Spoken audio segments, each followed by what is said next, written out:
and they found that person with our dear friend Michael Harrison. And I'm so happy, number one, that Michael has uncovered this recording with Dolly Parton from 50 years ago, but is willing to jump on the air real fast to talk about it. Michael, thank you for being here.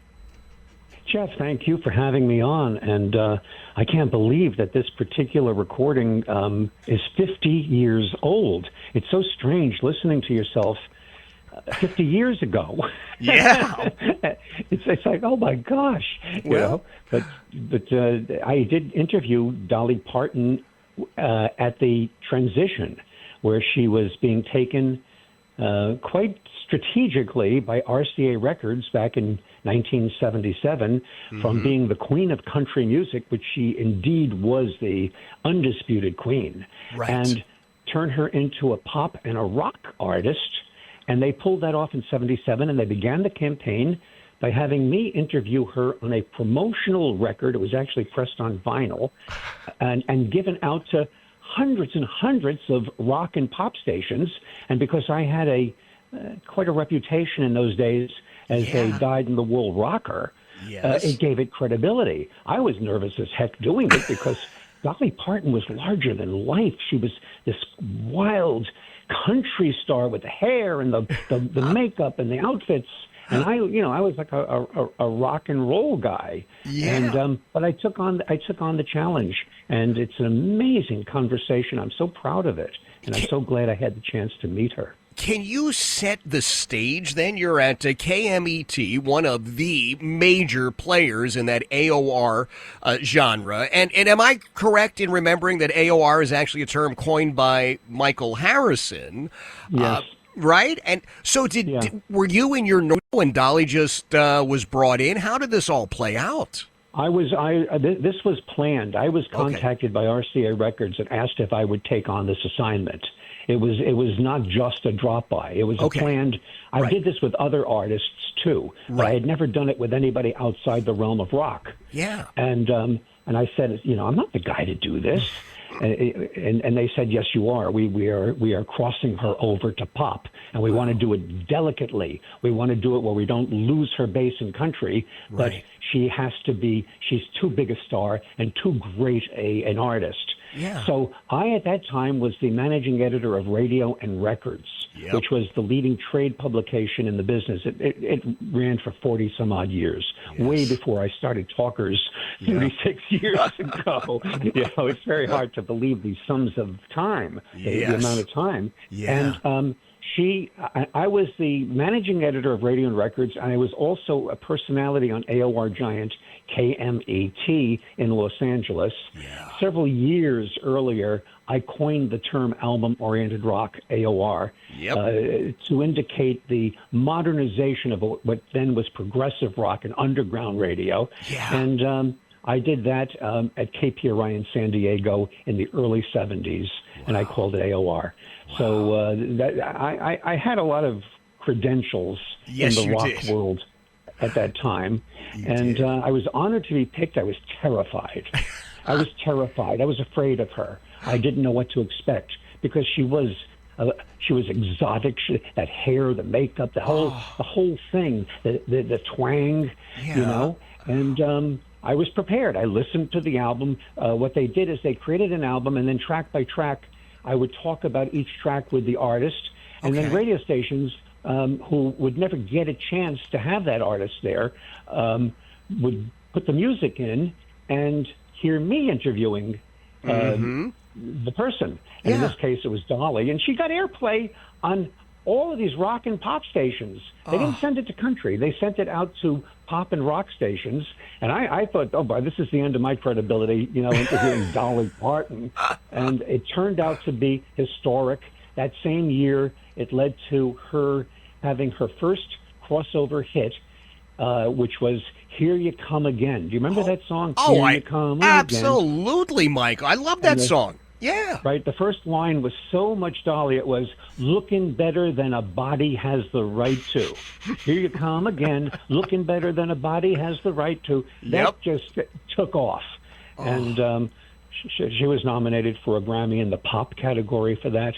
And it's just one of those things. And when she passed away, obviously I never saw her again, never met her again after that, 49 years ago. Wow. But I felt, of course, deep sadness on a personal level because I never forgot that hour and a half, whatever it was, that I spent with her and the role I played in her career. Michael Harrison, first of all, I can't believe that you were nervous about interviewing anybody. I know you, Mr. Harrison, and I know your track record, not just in talk, but in AOR as a hardcore rock guy. I mean, I am amazed to hear that you were even a tad nervous, but I'm not surprised that you were right there to help her go from strictly country to, oh my God, yeah, it's Dolly. She's everywhere. Well, I appreciate your saying that you can't imagine me nervous, but the truth is, to this very day, I'm nervous before every interview that I do. I hold myself to an incredibly difficult standard, as do you. But I'm very tough on myself, and the irony is I haven't heard that interview in years, but all I remember is that I didn't think I did a good enough job. Really? I actually felt that I didn't live up to the challenge. And listening to it now, I don't want to sound egotistical, but I'm amazed at how good it was. Well, let me say this as your honorary program director for the day. You did exactly what you should have done, what you needed to do. Clearly, Dolly's success in no small part was as a result of this. For folks who are listening to this conversation, Michael, and they're going, oh, my God, I know Michael because he shows up on Jeff's show. They talk about talk radio. They're playing music from Gun Hill Road, and that makes no sense, but there's music on talk radio, and Jeff is talking about music all the time. I want them to hear this conversation you had. What's the best way for them to do that? Is it possible for them to do that? It's the easiest way to do it. Of course, it's possible. Okay. I certainly wouldn't come on and talk about something and then leave people dangling. If anybody's interested in hearing this conversation in full for free, go to our website, talkers.com. Okay. Talkers.com. And then scroll down one or two stories, and the whole backstory is there, and a link to the YouTube file on this. Okay. All right. But talkers.com, and then just scroll down a story or two. Okay, and you don't mind if I share that on our social media? No, I'm so thrilled that I could play a role in honoring Dolly Parton that is fresh and original. Yeah. My gosh, I mean, it's everybody, is doing it. Yep. I have an inside track historically that I love sharing. I'm proud of it. You should be. You should be. I'm proud that you were willing to take some time here. It means a lot to me. Oh, don't be silly.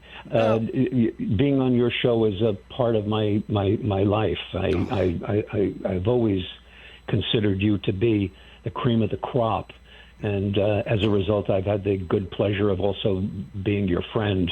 But you're as good as it gets in this business, and I'm grateful that I still have any pertinence to it at all.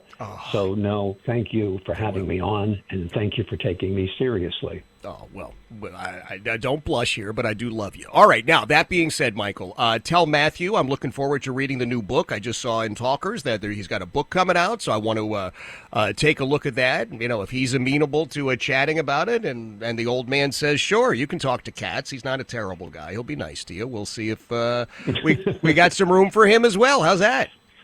Beautiful. You're so kind, and again, all the Harrisons are grateful. You're great people. Yeah, and thanks for letting me tell people about Dolly. Talkers.com, and it'll be right there. All right. Scroll down his story. Thank you so much. Absolutely, Michael Harrison. We're going to share the heck out of it. That is Michael Harrison. Michael Harrison is, even though he doesn't really fully appreciate what a major role he has had in radio, every once in a while I think Michael gets a little inkling because he goes, oh, my God. I am the one who interviewed Dolly Parton almost 50 years ago. It was my interview with Dolly Parton that introduced her to radio stations that were not playing country music. And maybe, just maybe, I had a little hand in that. So I'm going to get that posted on all of our social media. In fact, you know what, Germ? Let's make sure we just push it out everywhere. Again, it's talkers.com. Put up a nice picture of Dolly, and we'll get as many people paying attention.